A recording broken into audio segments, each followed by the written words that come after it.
Perlindungan hukum dapat diartikan dengan upaya melindungi yang dilakukan pemerintah atau penguasa dengan sejumlah peraturan yang ada.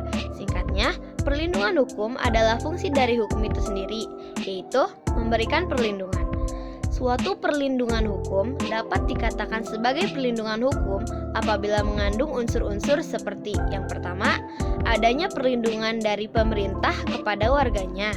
Yang kedua, jaminan kepastian hukum. Yang ketiga, berkaitan dengan hak-hak warga negara.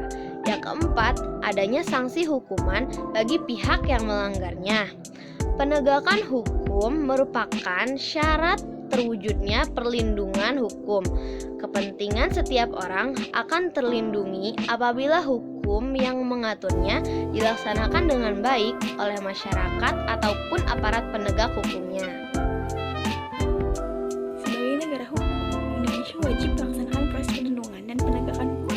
Negara wajib melindungi warga negaranya dari berbagai macam ketidakadilan, ketidaknyamanan, dan penyimpangan hukum lainnya. Perlindungan dan penegakan hukum ini sangat penting untuk dilakukan karena dapat mewujudkan hal-hal berikut.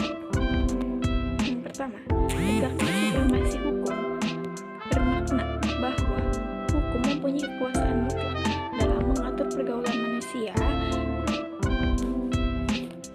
dalam berbagai macam kehidupan. Maksudnya, segala tindakan warga negara maupun pemerintah selalu berlandaskan pada hukum yang berlaku. Yang kedua, tegaknya keadilan. Setiap warga negara dapat menikmati haknya dan melaksanakan kewajiban merupakan wujud dari keadilan tersebut. Yang ketiga, mewujudkan perdamaian dalam kehidupan di masyarakat.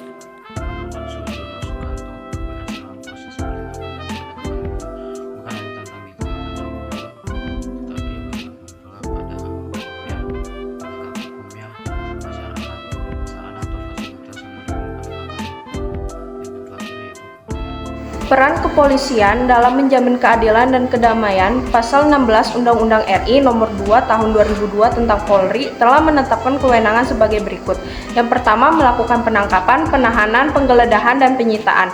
Kedua, melarang setiap orang meninggalkan atau memasuki tempat kejadian perkara untuk kepentingan penyidikan. Yang ketiga, membawa dan menghadapkan orang kepada penyidik dalam rangka penyidikan. Yang keempat, menyuruh berhenti orang yang dicurigai dan menanyakan serta memeriksa tanda pengenal diri. Yang kelima, melakukan pemeriksaan surat. Yang keenam, memanggil orang untuk didengar dan diperiksa sebagai tersangka atau saksi. Yang ketujuh, mendatangkan orang ahli yang diperlukan dalam hubungannya dengan pemeriksaan perkara. Yang kedelapan, mengadakan penghentian penyidikan. Yang kesembilan, menyerahkan berkas perkara kepada penuntut umum. Yang ke-10, mengajukan permintaan secara langsung kepada pejabat imigrasi yang berwenang di tempat pemeriksaan imigrasi dalam keadaan mendesak atau mendadak untuk mencegah atau menangkal orang yang disangka melakukan tindak pidana. Yang ke-11, memberi petunjuk dan bantuan penyidikan kepada penyidik pegawai negeri sipil untuk diserahkan kepada penuntut umum. Mengadakan tindakan lain menurut hukum yang bertanggung jawab. Dan Kejaksaan RI. Keberadaan Kejaksaan Republik Indonesia diatur dalam Undang-Undang Republik Indonesia Nomor 16 Tahun 2024 tentang Kejaksanaan RI.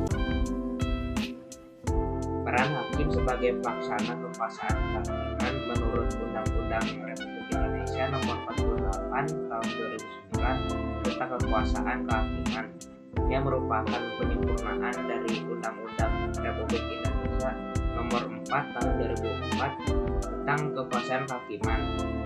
Hakim berdasarkan lembaga peradilannya dapat diklasifikasikan menjadi 3 kelompok, yaitu hakim pada Mahkamah Agung yang disebut Hakim Agung, lalu ada hakim pada Badan Peradilan yang berada di bawah Mahkamah Agung, dan yang terakhir hakim pada Mahkamah Konstitusi yang disebut Hakim Konstitusi. Peran Komisi Pemberantasan Korupsi disingkat KPK adalah sebuah komisi yang dibentuk pada tahun 2003 berdasarkan Undang-Undang RI Nomor 30 Tahun 2002 tentang Komisi Pemberantasan tindakan pidana korupsi.